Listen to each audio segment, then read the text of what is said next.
Lost you on my screen. Oh, there we go. Okay, so I want to give a warm welcome to Keir Johnson, who I've been colleagues with for many years, almost 10, I bet. I'm not even sure. And Keir has just continuously climbed the ranks at IEC with his, effortless work for Indian country. He is now their chief stakeholder engagement officer. And we asked Keir to be on today because IEC is growing at an alarming rate and offering more services than ever to our tribal producers. And so we asked Keir to come on and give us an update. And so with that, Keir, I'm going to hand it over to you. And we made you co-host so you can share your screen. Great. Awela Shemita Nian Konchka Tsisho Hunka. Keir Johnson Reyes. I'm the Chief Stakeholder Engagement Officer with Intertribal Agriculture Council, member of the Osage Nation. I'm so grateful to be here, see some familiar names and faces and colleagues from IAC. It's great. Let me go ahead and try to share my screen, get started here. All right, so that coming through for everybody? Excellent. Well, I was asked to talk about our growth a little bit, excuse me, improved opportunities and the annual conference. So I'll fire it down each of those items here. For those of you who haven't been exposed to IEC, our mission is to pursue and promote the conservation, development, use of our agricultural resources for the benefit of our people. Our mission covers multiple areas around agriculture and food systems in Indian country, from legal and policy, conservation, production, innovation, economics, communications, food systems, and professional development. We've been around since 1987 and have been really at the forefront of tribal agriculture and food systems policy development within the USDA since our inception, and really are appreciative of all the partnerships that we've been able to realize and grow since that time, including extension at various states and of course FERTEP and many of the folks represented on the call here today.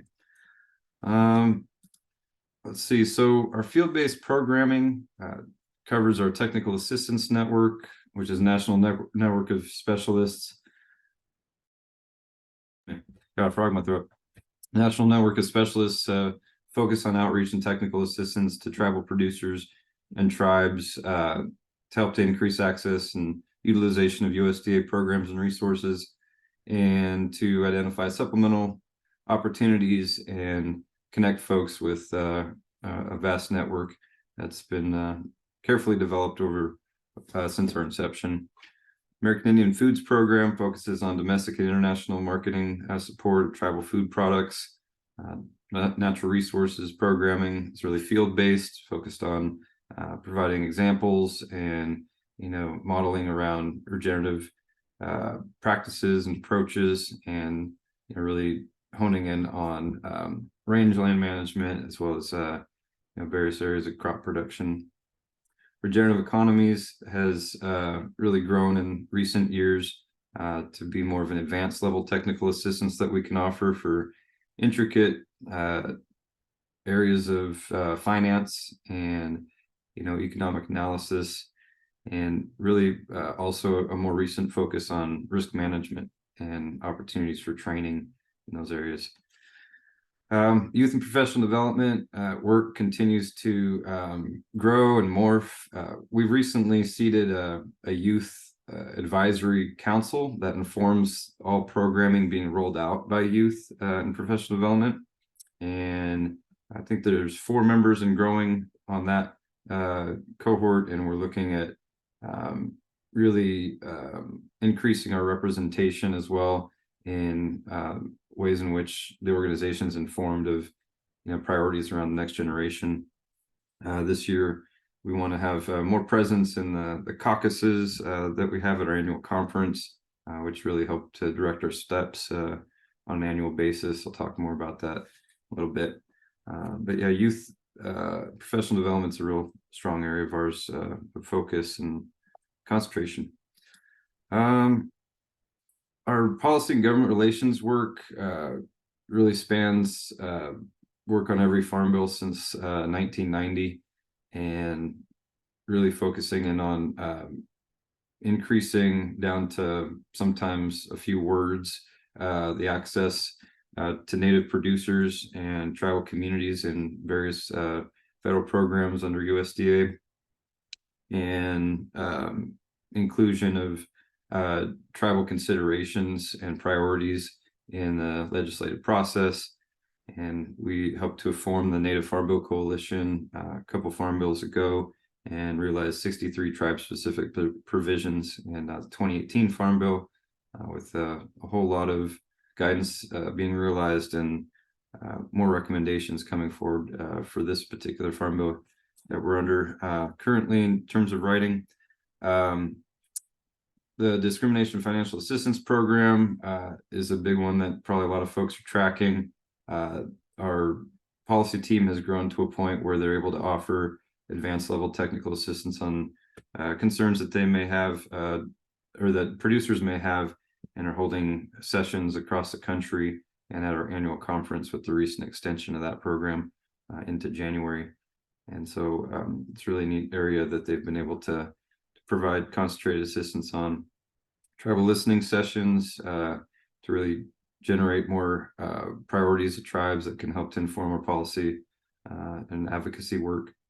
And DC fly-ins, congressional engagement. These are all areas that have really increased in recent years, and have really helped to inform our strategy around increasing our access, utilization of the resources across Indian country the federal government puts out. So IC has grown a lot. I think I would say I was around position 20 or 21. Teresa might be able to quote me. I'll call her out. She's on the call. It's great to see you on. But we were around there on the number of employees back in 2014, and now we're nearing 70 at last count. So we've really grown a lot. Our programming, our mission really remains steadfast to directly supporting the individual tribal producer. We've built out a lot of the support mechanisms that will help to realize more on the ground impact. And it's been quite a wild ride. We've been really being informed by producers' needs and priorities, and trying to really elevate the opportunities through, concerted marketing and messaging and communications, and then of course, like, increasing our capacity across our teams. So how that growth can be realized, or has been realized on the ground, is in a variety of improved opportunities. As I mentioned, previously, to be able to have a policy government relations team built to a point where they're able to have their own sessions in the field to help to support programs like DFAT, application processes, and with tribal producers has been really neat to see. We in previous iterations of the organization, it was one or two individuals that may have held the executive director position or one of the director's positions, and they were trying to spread themselves over many of these areas. And it was a feat, to say the least, but I really credit all their foundation laying with what's allowed us to realize where we're at now and where we're going. So e-learning was a big push in the pandemic, and we've continued to elevate a lot of the resources that were developed during that time through our e-learning platform, which can be found on indianag.org, our website. And Mighty Networks is a platform that we've used for online education, and there's some great opportunities there through that e-learning platform on various ag topics. And our webinar base has steadily grown as well to provide very technical webinars and opportunities that tribal producers are directly asking for. marketing communications, yeah, we've had a big boost in terms of our capacity to be able to elevate IAC's message, the message of our partners, and really front and center to that is the key priorities of our tribes and tribal producers. And so being able to have graphics folks and people that are more in the space of like living and breathing the optics and the messaging of the organization, it's been really neat to see that coming online and increase our capacity and output. Broadening of coalitions. So with the growth has come greater technical capacity to help to inform, a variety of guides and publications and the like. And so have great examples that's housed on our website as a farmer's guide to the Inflation Reduction Act. So tax guides, tax work that we're doing right now with partners, and that's featured at our annual conferences and things like that. All tie into increased capacity. Our meat to market program is really unique. All these can be found at indianag.org. Just so I'm just kind of going through things quickly, but that's really focused on livestock producers who are interested in moving into direct to consumer markets. And the curriculum that's being developed there and has been executed has really been well received, and a lot of folks are taking that as reference to help to grow their businesses and diversify their funding streams and their operations. And a complement to that would be our meat and poultry processing technical assistance program, as one of the national partners with the Agricultural Marketing Service to roll that out for Indian country. We've really been able to focus more concertedly on processing infrastructure development in Indian country, and that's been really neat to see our technical assistance network and other programming really focused in on expansion projects, but then also soup to nuts building from scratch scenarios in certain communities where they're maybe in early planning and maybe going after some federal resources, or just might be needing resources and networking that IAC can provide, and bringing them further along in that pathway towards infrastructure development. Our Food for Families work has only grown. I know that over 100 youth participated this last year. This is a great program for 4-H and FFA youth or tribal livestock, participants, show participants, to gain, some buy-up support or support to enhance their remarkable animals. And it's a really neat program that, we're hoping to really build out further to have more concerted mentoring and training for the youth that participate in that. But every year we've been able to grow that program, and that's been really neat. Building Resiliency is a program out of our regenerative economies, or initiative out of a regenerative economies program that is really looking at training Indian country crop insurance agents and loss adjusters. And that's been off and running for a little while, and folks are going through that training program currently. And so these are just like a little snippet of some of the great initiatives that have come with our growth, and there are opportunities, a lot of them live right now to participate in. And so grateful for the opportunity to bring these forward to you today. A big one that's been tracked by a lot of folks is IAC's National Intertribal Food Business Center proposal that was accepted by the USDA, and will really house a lot of amazing direct tribal food business expansion activities in the years to come. We're in the year one, which is like planning, and we're focusing on recruitment right now of this project director that will ultimately be overseeing a lot of its implementation. But really the long and the short, there's a whole lot of increase in capacity for technical assistance, and then there'll be business builder awards, you know, for lack of a better term, that will come with that, where a lot of the resources that flow under this agreement will be translated into up to $100,000 business builder awards to be distributed across Indian country. And so that's a process to get us to a capacity to realize that. And, you know, the planning year is well underway, and we're looking forward to rolling different aspects of this amazing opportunity out. This is my second to last slide, just the plug for the annual conference.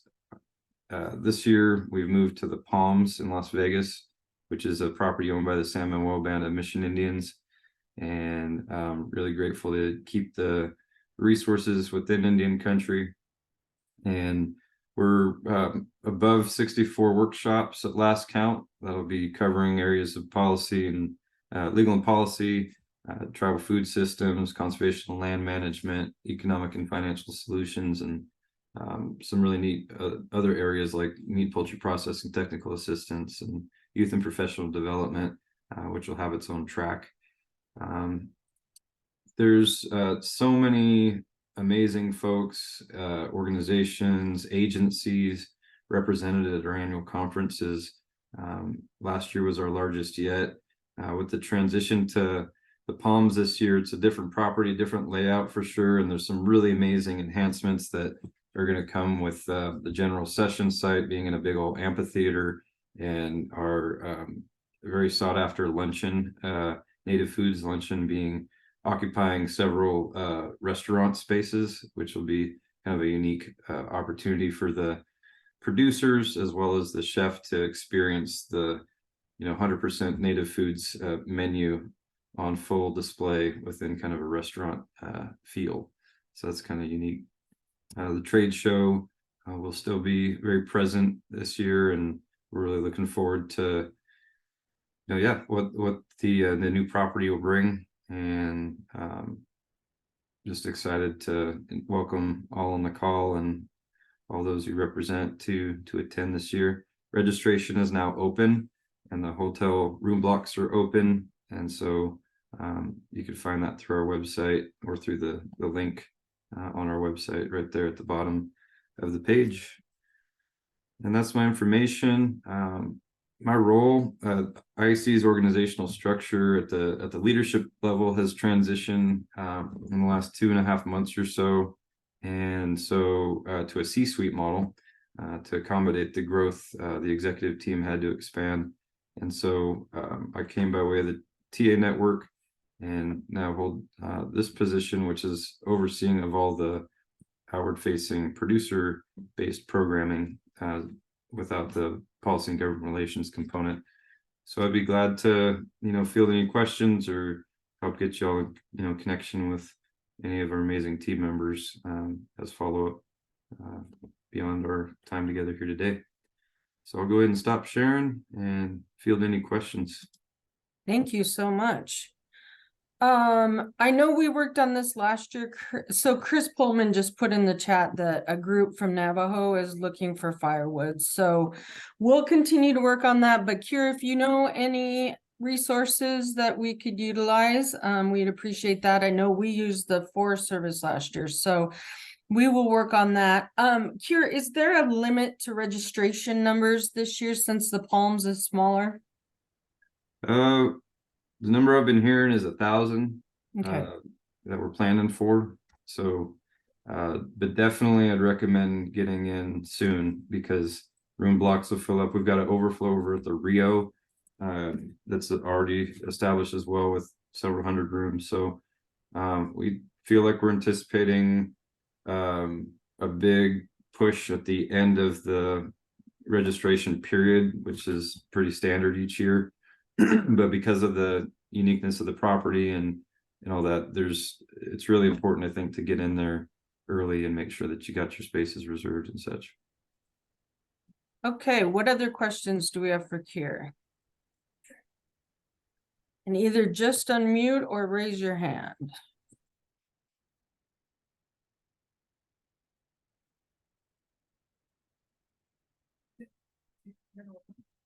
We got any questions?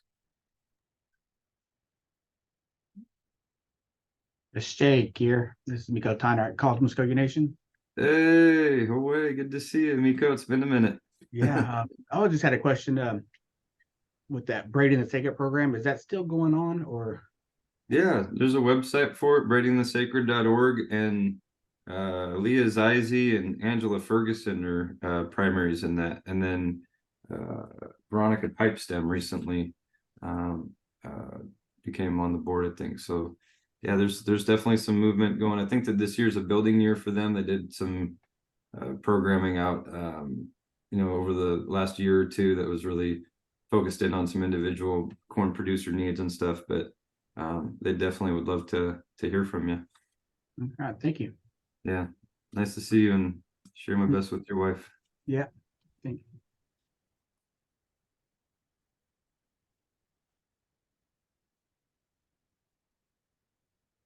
Anyone else? I know we have a couple of the TAs on here. Maybe you want to point out who they are and where they're from, Keir? Sure, let's see. I'm gonna just go down the list. Craig Harry, it's up in Rocky Mountain in Wyoming. Craig, you want to go ahead and introduce yourself? Sure thing. Hello, everybody. My name is Craig Harry, Rocky Mountain, TA. I'm originally Pyramid Lake Paiute. My wife's from Northern Arapaho tribe up here, so we're based out of Wyoming now. But we work with the Montana tribes and then the two in Wyoming here. So pleasure to meet y'all. Great. I think that's all I see on the list I'm looking at. Maureen. Yeah, I think you're right. Cool. All right. That's a good familiar name, so I'm excited to be on a call with everybody. Yeah, we might be short and sweet today, people. What other questions do we have? I think it's important to note the website, which is indianag.org. You can always go there for the resources. It also has the registration information. While we're waiting for any other questions, I will point out that next month we are featuring the Intertribal Bison Council, which their executive director is Troy Heiner and their president of their board is Irvin Carlson. So we're hoping to get both of them because behind IEC and not even comparable, but they are one of the fastest growing native organizations right now. And they'd kind of been dormant for a while. So it's really exciting to watch both of these. So we'll have them in November, but in December, we are deferring to have everyone attend the National Intertribal Ag Council conference at the Palms. And again, that's December 12th through the 14th. Tracy Morgan says, I'm looking for expanding gardening that is climate resilient. Any ideas? Or a referral for her, maybe, Keir? Yeah, so I definitely would recommend reaching out to our natural resources director. Where are you located? Where's she located? She is in Washington, Northeast Washington. Okay, great. Yeah, I'd start with our natural resources program, and then they'd assess the possibility of bringing in our TA network as well to that. So I'll put Emily's information in the chat. Yeah, she's the FERTEP at Kalispell. Excellent. Very good. Yep, and there's Emily at indianag.org, Trace. And I'll have that if you don't write it down. So good, yeah. Okay, anyone else? I feel like it was so important for us to have Keir on here because so many of us are extension educators. And as a partner of the IEC, it's important to know that resource when somebody has a question, exactly like Tracy just had, because we want to be able to refer our producers as quickly and efficiently and truly as we can to the right programs that are offered by our partners. So we're always trying to do that. I went up to IEC in Rocky Mountain with Craig, and I know Stacy went to one, and we had another gal go to another regional one, which has really been a great outreach effort and including all of the partners, which is exciting because it's a new era it used to be dog eat dog, and now it's really fun to just be working together. So I'm really excited. Okay, last call for questions. Otherwise, I'm going to cut this short and thank you guys for attending so much, and Keir for your presentation.